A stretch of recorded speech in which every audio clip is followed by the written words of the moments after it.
I love collecting comic books, and I also realize how difficult and confusing it could be because you have millions of characters, millions of ways to collect the comic books, as well as just trying to understand the storylines and the characters. I know it could feel super convoluted, so today I just wanted to create this no-nonsense guide of where you can start and how you can collect. Let's get it. I want to make a shout out to RC Michael's Fantasy just for making the comment asking about where to start. I feel very honored to do this video. Shout out to my beautiful wife Abby who is filming this. I think the first big thing to understand is that when comic books are made, it starts off in single issues, and then it can typically move into a trade paperback format, as well as sometimes being collected in a deluxe, compendium, or I don't have any, but an omnibus format. So we're just gonna go through each of these stages just so you understand how it all works. When it comes to the single format, these are books that are collected. They're like 30 to 45 pages. This is a good example. Back in the day, this is a storyline, House of M. And so you're understanding that there is a storyline that is occurring where it's like every issue is pouring into the storyline. The other thing that can happen though is that you can have tie-ins.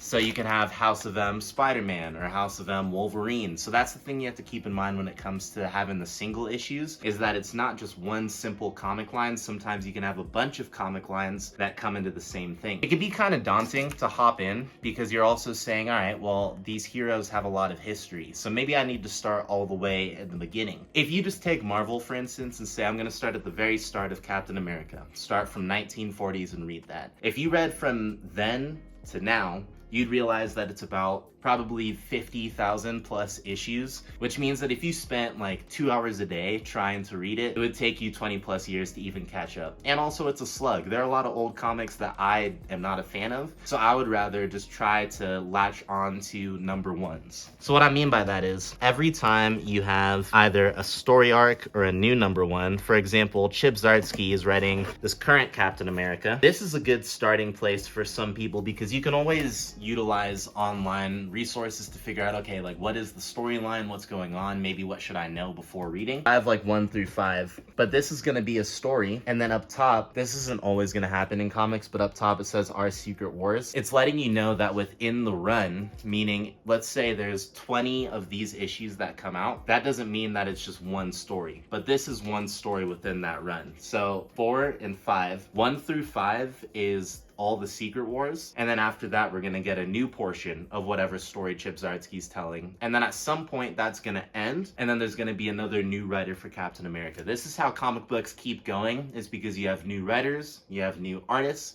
you have new people who are doing all of this in order to release this. Single issues will also be released either bi-monthly or bi-weekly. It kind of just depends on the cycle. Our variant covers and different things that happen, meaning that you have different artists who will say, I also want to do an alternate cover for this book. I want to say don't get caught in the trap of thinking that you need to get all the variants, because if you're not the one making money, someone else is, and I often say for that reason, we're all kind of losing. So don't just collect just because you think you have to, but do it because you actually think you want to and because you'll enjoy it.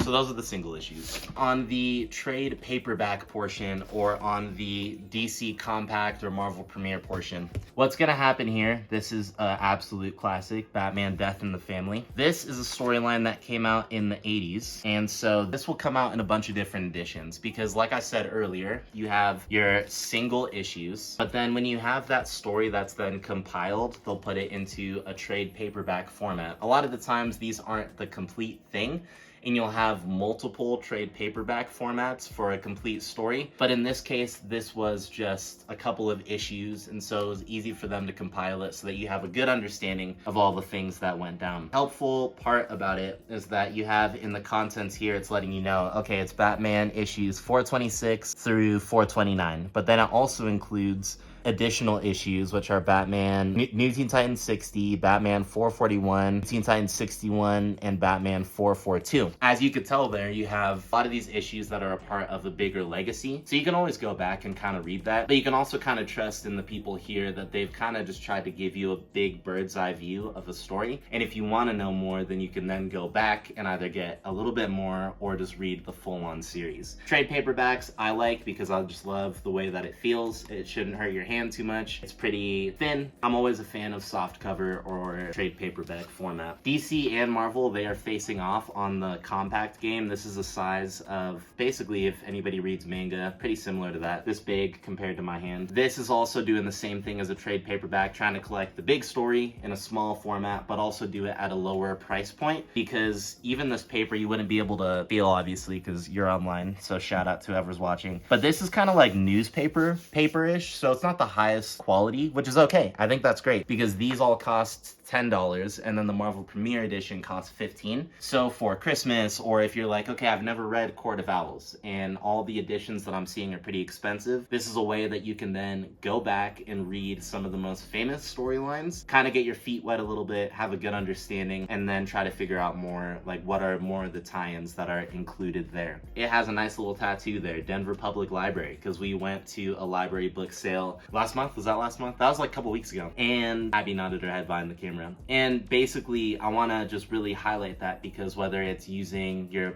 local library or just hopping online and looking up libraries near me, trying to get an online library code, use Hoopla. I forget the other app. There's another library. Oh, Libby and Hoopla. Use those apps because you can read a lot of comics online. Or if you live near a library, go ahead and call them or email them, because they can also supply a lot more manga or a lot more comic books, more than you would think. I was very fortunate to grow up with a library that had a lot of comic books. Not go into debt for this hobby. If you enjoy it, you have expendable income, that's when you do it. Don't do it because everyone else is. These are compendiums. So compendiums, this is The Walking Dead.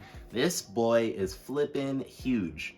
You hear that? Nah, that'll knock you out, like for real. The compendium is going to be a soft cover version, a cheaper entry into the version of a big story. This is 4 compendiums for the Walking Dead story. If you think about like other stories like The Deadly Class by Image, they just have one single compendium. So a hardcover versus a soft cover, that's compendium, this guy, versus an omnibus, which is a hardcover. This I would opt for, genuinely. And generally speaking, just because, again, how it feels. So if I'm reading at night, Abby will see me, I kind of have it like this, and you know, I have to adjust and do its big old thing because it's a gargantuous creature, if you will. But at the same time, that page is kind of crazy.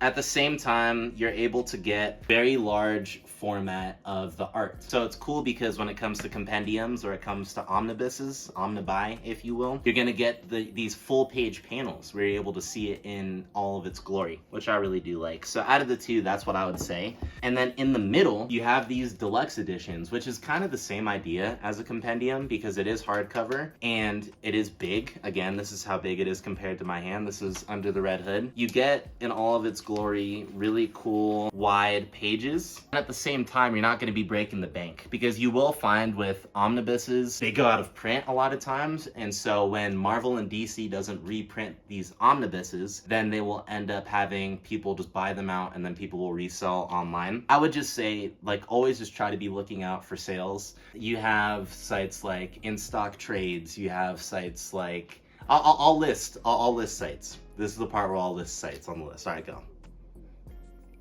Okay, cool. Those are all the sites that I like to try to save money when it comes to buying comics, used and unused. Ask people on Reddit, hey, is this a good deal? Is this not a good deal? Should I wait a little bit? We have a lot more resources than people did collecting in the 70s and 80s, so I'd just say take full advantage of that. The last theme I want to mention is kind of understanding just continuity, understanding canon, understanding the universes, and the best way to do that, in my opinion, is just taking a character that you like and diving all the way in. So for me, I really like Daredevil, and that really started a little bit more for me this year. I like Punisher as well. This is a #1, so as we talked about earlier, that's a good place to hop in. The background information to this one is that it falls in line after a Punisher run by Garth Ennis. So why is that important? It's important just to understand understand if you have a mainline universe like Marvel 616, or if you only watch the Marvel movies and you're familiar with the Marvel Cinematic Universe, you'd understand that you have this mainline continuity and then you have these alternate universes. You should understand, am I reading a story that is kind of like a one-shot? It happened in its own universe, like Daredevil Cold Day in Hell, where that was like a Daredevil in the future and he lost his powers thing? Or is this the mainline continuity just by a different writer? It's really good to kind of understand that because it lets you know, okay, is the book that I'm reading gonna continue to propel me for the current storyline? Or is this just a really fun thing that has its own universe built in? I'd say that Marvel and DC are killing it because they have an absolute universe and they have an ultimate universe,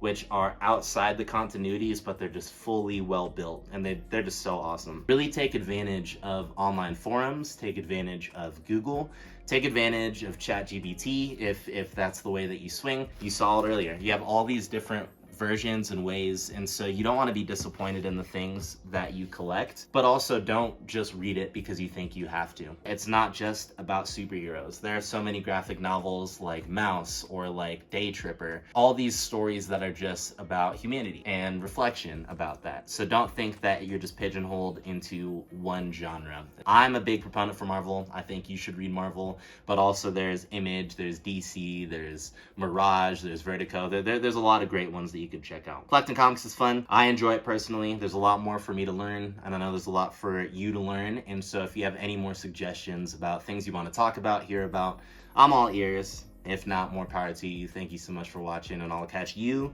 and my wife next time.